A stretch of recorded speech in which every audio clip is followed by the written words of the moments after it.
In our deliberations, we often advocate the promotion of a rules-based order. For all the talk, it is still a few nations who shape the agenda and seek to define the norms. After all, rules will work only when they apply equally to all. संयुक्त राष्ट्र में जमकर गरजे भारत के Jaishankar, Canada से लेकर पाकिस्तान को चुन चुन कर धोया। भारत ने लगा दी यूएनएससी में तगड़ी आग, वीटो पावर पर बौखलाया पाकिस्तान, सपोर्ट में कूदे मुस्लिम देश। अमेरिका ने फिर खेला दोगला गेम, जयशंकर ने खोल डाली पोल। दोस्तों, इस वक्त दुनिया में दो जगह पर जबरदस्त गदर कट रहा है। एक है खालिस्तानी आतंकियों की पनाहगाह यानी कि कनाडा, और दूसरा है यूएनएससी, जहां दुनिया के 5 देश साजिशों की नई दुकान लगा करके बैठे हैं। लेकिन दोस्तों, यहां भारत ने इस बार ऐसा गदर काटा है कि वीटो पावर का असली रास्ता खुल चुका है। दोस्तों, इस बार भारत ने जो लॉबिंग यहां पर की है वो अपने आप में बेमिसाल है और इसके नतीजे भी अब दुनिया देखने लग गई है। दोस्तों, एक और जहां यहां पर भारत को खुलकर के सपोर्ट मिल रहा है, लेकिन इसी बीच अमेरिका ने दोस्ती की पीठ में ऐसा खंजर घोंपा है कि हर कोई हैरान है। लेकिन दोस्तों, यहां भारत के विदेश मंत्री इसी यूएन में कुछ ऐसा भोकाल काट चुके हैं कि अमेरिका से भी अब संभले नहीं संभल रहा। मतलब मामला बहुत ज्यादा विकराल हो चुका है। और दोस्तों, इस वीडियो में ये पूरी कहानी मैं आपको बताने वाला हूं, जिसे जान करके आप भी हैरान रह जाएंगे कि ये आज का भारत है जो किसी के बाप से नहीं डरता है और अब खुल करके सबकी धुआं निकालने में यकीन रखता है। तो चलिए दोस्तों, शुरू करते हैं कि आखिर अभी यूएन के अंदर क्या हुआ है, यूएनएससी में वीटो पावर को लेकर के भारत ने कौन सी प्लानिंग स्टार्ट कर दी है। और दोस्तों, आपको बताने वाला हूं कि अमेरिका ने क्या साजिश रची है जिसमें चीन का भी अब उसे खुला सपोर्ट मिल रहा है। तो दोस्तों, दोगले अमेरिका ने एक बार फिर से भारत को पीछे धकेलने की तगड़ी चाल चली है और इस चाल में एक साथ कई सारे मामले जुड़ चुके हैं। कनाडा ने भारत के ऊपर जो आरोप लगाए हैं, यानी कि उसके आतंकी निजर को भारत ने मारा है, उसकी पूरी की पूरी स्क्रिप्ट भी दरअसल अमेरिका ने ही लिखी है। और दोस्तों, इसके पीछे का प्लॉट है यूएनएससी में वीटो पावर, जहां भारत को तगड़ा सपोर्ट मिल रहा था। जी हां दोस्तों, अमेरिका ने कनाडा के कंधे पर बंदूक रख करके एक बड़ा गेम किया है। तो दूसरी ओर अमेरिका के अंदरूनी इनपुट्स के बाद पाकिस्तान ने भी अंदर खाने कुछ ऐसा किया है कि मुस्लिम कंट्रीज भारत को सपोर्ट देने से पीछे हट गई है।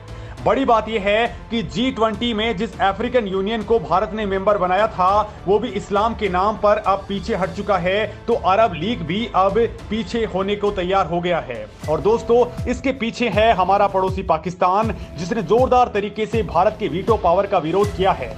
पाकिस्तान को उसकी इस कोशिश में चीन का भी तगड़ा सपोर्ट मिला है। दोस्तों, पाकिस्तान का कहना है कि सुरक्षा परिषद के विस्तार की कोई जरूरत नहीं है। दोस्तों, पाकिस्तान ने बार बार कहा है कि संयुक्त राष्ट्र सुरक्षा परिषद के स्थायी सदस्यों को 2 या फिर 5 साल के लिए ही बनाया जाए। और पाकिस्तान इस आधार पर भारत की दावेदारी का विरोध कर रहा है कि भारत सुरक्षा परिषद के प्रस्तावों का उल्लंघन करता है। और दोस्तों, जो यूएनएससी और यूएनजीए पूरी दुनिया की बातें नहीं सुन रहा था, वो कंगाल पाकिस्तान के इस प्रस्ताव पर विचार करने लग गया है। मतलब पाकिस्तान बस मोहरा है, असली खिलाड़ी दूसरे हैं। और जाहिर सी बात है, इस बार ये पूरा का पूरा मामला अमेरिका के इशारों पर चल रहा है। दोस्तों, आपको बता दूं कि पाकिस्तान ये दावा करता है कि भारत यूएनएससी का परमानेंट मेंबर बनने के लिए सभी मानक पूरे नहीं करता है। भारत को अगर परमानेंट मेंबर बनना है तो उसे कम से कम 129 देशों का सपोर्ट चाहिए होगा।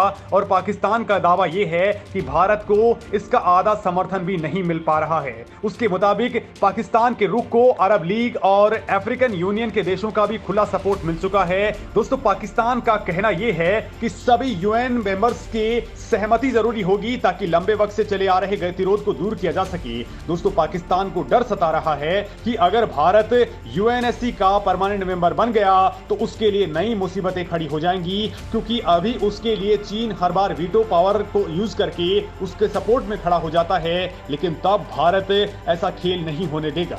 अब दोस्तों मैं आता हूं दूसरी बात के ऊपर जो अमेरिका से डायरेक्टली जुड़ी हुई है। दोस्तों भारत को इस बार पता चल चुका है कि उसे वीटो पावर के लिए यूएन चार्टर में बदलाव करवाना पड़ेगा और यह तभी हो सकता है जब यूएन में 2/3 बहुमत हो। और दोस्तों अंदर खाने खबर यह है कि अमेरिका अंदर खाने भारत का सपोर्ट नहीं कर रहा है। अब चूंकि G20 और ब्रिक्स समिट के जरिए भारत ने दुनिया में तगड़ा भूकाल काट दिया था, दुनिया भारत को सपोर्ट देने लग गई थी। और दोस्तों आप खुद भी देख पा रहे थे कि भारत के प्रस्तावों को दुनिया के 150 से ज्यादा देश सपोर्ट करने लग गए थे। लिहाजा अमेरिका को इस बात से डर था कि भारत उसे ही क्रॉस ना कर दे, लिहाजा उसने भारत के पर कतरने के लिए नया षड्यंत्र रचा, जिसको आप अच्छे से जानते हैं। वो है कनाडा में खालिस्तानियों का मुद्दा।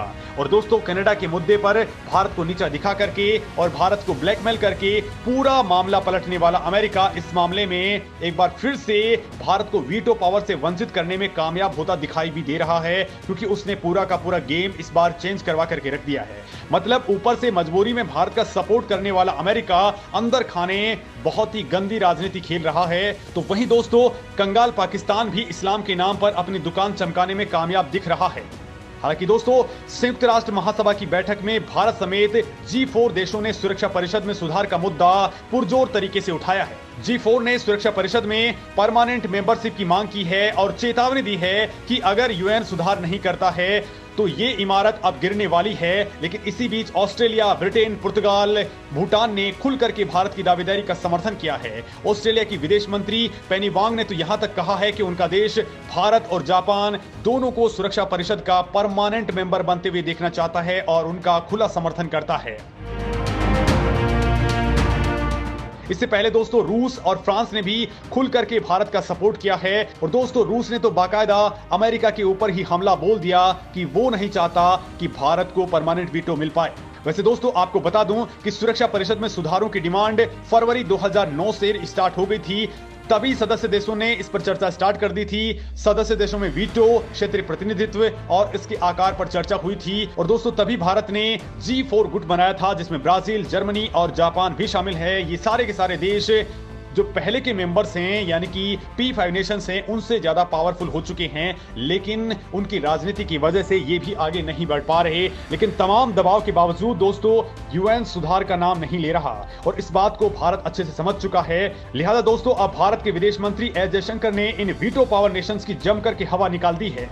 विदेश मंत्री जयशंकर ने अमेरिका में संयुक्त राष्ट्र से लेकर के कई सारे मुद्दों पर बिना नाम लिए कनाडा को जमकर के सुनाया है, तो अमेरिका को भी तगड़ी वार्निंग दी है। संयुक्त राष्ट्र महासभा यानी कि यूएनजीए के 78वें सत्र को संबोधित करते हुए जयशंकर ने भारत की बढ़ती हुई ताकत का जिक्र किया। उन्होंने कहा कि वो दिन बीत गए हैं जब कुछ राष्ट्र एजेंडा तय करते थे और उम्मीद करते थे कि दूसरे देश भी उनकी बात मान लेंगे। जयशंकर ने अपने संबोधन में कहा कि हमें ऐसा नहीं करना चाहिए कि राजनीतिक सहूलियत आतंकवाद, चरमपंथ और हिंसा पर प्रतिक्रिया तय करे। अभी भी कुछ ऐसे देश हैं जो एजेंडा तय करते हैं और नियमों को परिभाषित करते हैं। ये अनिश्चित काल तक चलने वाला नहीं है। दोस्तों इससे पहले भी भारत कह चुका है कि अगर यूएन अपने अंदर सुधार नहीं करता है तो इसमें भारत के साथ ही अफ्रीकी और लैटिन अमेरिकी देश भी इससे आउट हो जाएंगे और ये हमेशा के लिए बर्बाद हो जाएगा, क्योंकि इसके अंदर केवल 5 देश दादागिरी कर रहे हैं। दोस्तों G20 शिखर सम्मेलन के भव्य और सफल आयोजन के बाद भारत ने संयुक्त राष्ट्र में व्यापक सुधार और सुरक्षा परिषद यानी कि यूएनएससी के परमानेंट मेंबर्स की सीटें बढ़ाने के समर्थन में जबरदस्त कूटनीतिक लॉबिंग शुरू कर दी है। और ये भारत की तरफ से दबाव का नतीजा ही है कि यहाँ क्वाड कंट्रीज यानी कि अमेरिका, भारत, जापान और ऑस्ट्रेलिया ने यूएन सुधारों को आगे बढ़ाने को लेकर के अपनी प्रतिबद्धता दिखाई है। तो वहीं दोस्तों ब्रिक्स कंट्रीज यानी कि ब्राजील, रूस, भारत, चीन और साउथ अफ्रीका के विदेश मंत्रियों की बैठक में भी इस बात की डिमांड रखी गई है कि अब इन सुधारों को बहुत ज्यादा दिनों तक टाला नहीं जाना चाहिए। दोस्तों इस मामले में आपका क्या कहना है, कमेंट करके जरूर बताएं।